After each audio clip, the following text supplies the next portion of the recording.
All right, I'm trying to clean through a bunch of clutter. This is a VCR that's been sitting in my shed for 2 years, I think. And I know I was given it, and I was told it didn't work, and there was a rattling piece inside, and so you got rid of it. It's all I know, it's all I remember. Let's open it up. Also, I think I need to grab a power cable for this one. Yeah, detachable power cable. Only 3 screws holding the cover in, and they're completely mismatched, so that's a good sign. Got to be careful not to mix them with these other screws for a different project. Those strategically stay there. So do those. All right, power on.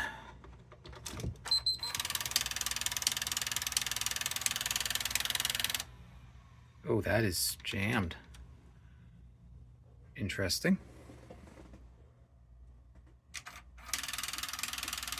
Yeah, let's not try and destroy that anymore. Let's, I guess, pop the bottom off of here. See what's going on under there. Wonder if I'm gonna see the broken blue gear I hear so many things about, but have never actually seen in real life. I swear I've worked on one of these before. I should remember how to get this apart. I think this board just comes up. Let's see. All right, I had to unplug these 2 pieces from the top of the machine. They plug into those 2 connectors, and then this just comes out. It looks like, yeah, there's a, I unplugged a wire from there. This connector pushes in. I unplugged a connector from there, and this one pushes in somewhere. Yeah, right there for that motor. And well, looky here. The gear. So recently I had to place an order for stuff, and I ordered one of these just because I figured I was due to need to replace one.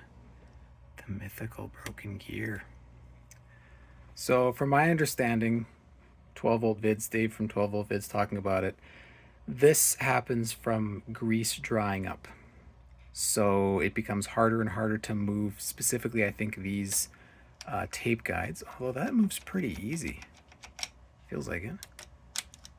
So, I don't know. Anyway, basically it pushes too hard and then breaks. So you need to lubricate the thing up. Yes, here's the one. So, yeah, that would be on the left side if you were looking at it from the top. Perfect. Now, how do I replace this? Yeah, I've worked on one of these before. I'm just going to link 12 volt vids again. Dave did an amazing video on exactly how to replace this, which is sort of my go-to. So I'm not going to reinvent the wheel here. If you need to know how to do this, give him a view. It's excellent. I just wanted to stop here to say the tension that this spring puts on this gear, no wonder they break, right? Plastic gets old and brittle and it's under tension with a spring. These things are all doomed eventually. So I was trying to figure out how I was going to get this back together and timed properly, because this was in the loaded position and it looks like this rack gear and this cam gear and everything are in the tape loaded position. But without this cam gear, I can't actually fully move this. It binds up. And I realized it's binding up, I think, on this red gear here. And I'm just going to partially lift this up. I don't want to knock everything out. Look at the tower for the pin controller. That's completely up. That's in the unloaded position. So the timing on this thing is all buggered up. I guess the previous owner, he wanted to get his tape out, so hopefully he didn't destroy this getting it out. But yeah, needs like full timing. I guess I'm going to try and just take the whole tower gear off up top to see if then I can slide this and get all the little timing marks into play on the bottom here. Well, shoot, I was just inspecting this, and there's a little black peg that normally comes up from there, and that moves the tension arm out. And let's see if I can actually get a focus on it. It was loose, so I went to kind of push on it, and it just fell right off. So this is broken. This is probably what broke on the guy, and he said there was like stuff rattling around inside. And this is probably all related to maybe that breaking and then everything coming out of timing, but that's pretty critical. and it needs to be strong enough that I don't think I'd be able to like 3D print a replacement. God, this phone sucks for focus. Don't buy a Pixel. All right, the more I look at this, the more I think it's kind of fucked. So I noticed that this is bouncing up and down. I went, that there should be something holding it. Well, yeah, there should be a little peg here with a little washer, one of those little clip-on washers holding it there. So this whole thing's bouncing around. So that's broken. That's broken. This was broken. I think it might be wise to just keep this as a parts unit. I mean, it's really buggered. And it's not really that anything special. It's an SLV-495HF, which I don't think is very common, but it's also like, pretty sure this is the most basic model. It came out in '91.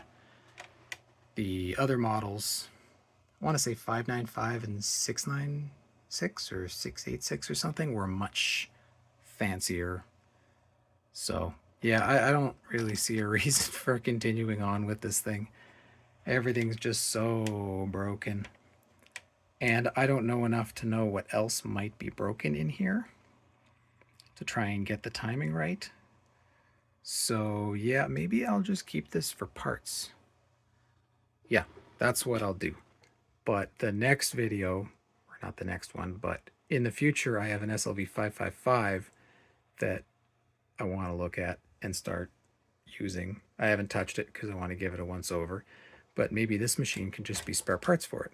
See, I don't have a lot of place to store these, but I really should be keeping them. That Panasonic I worked on last time that was an absolute just turd, I had a really nice Panasonic from a similar model year that just needed a head, and it would have been the perfect donor for that better model.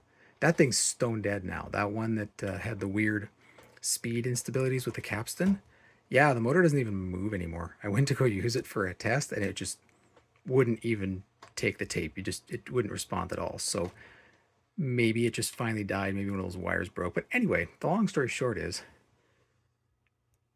keeping these for spare parts is a good idea, but I just, don't want to become a hoarder. Well, more so than I already am. Anyway, I think I'm going to put this back together and just sort of bag everything I took out here for parts. Might take this blue gear back out because I'd rather keep it as a spare for a more worthy machine. And I might just leave this whole thing apart. Like, it's already buggered up. What's the point in keeping the timing? I'll just throw everything in a Ziploc bag. There. And just to send home that this is a parts machine, I didn't put any of that back in. Just gonna throw it in there, maybe tape it on top, put a label for parts, done. I mean, if it was one or two broken things, even that little peg for the tension arm, I was planning to try and JB weld it or maybe put a screw through it or something to secure it. If it's one thing that's broken, maybe, but when I see this and that and the fact that the entire timing is off, there's so many red flags. Someone's been in here and they just bugger the whole freaking thing up. There, put the tower back in. This is not timed in any proper way. I just didn't want to throw this probably perfectly good pinch roller in with a bunch of greasy parts and metal that'll gnarl it up. So, done. Well, I'll have a better VCR video soon. That was kind of anticlimactic. I was even thinking, maybe I could show off the function of it, but it has an error. And because it has an error, it won't let me do anything. It won't respond to the remote menu. Yeah, there's nothing. I even tried a different Sony remote. And this is on the right. This is on 1. We put on 3. Nope, nothing. If I try a different Sony remote, this is a slightly newer one, same problem. So it's completely locked the user out because the whole mechanism's faulted. I think it just beeps at you when it turns on. Yeah. Oh well, see you next time.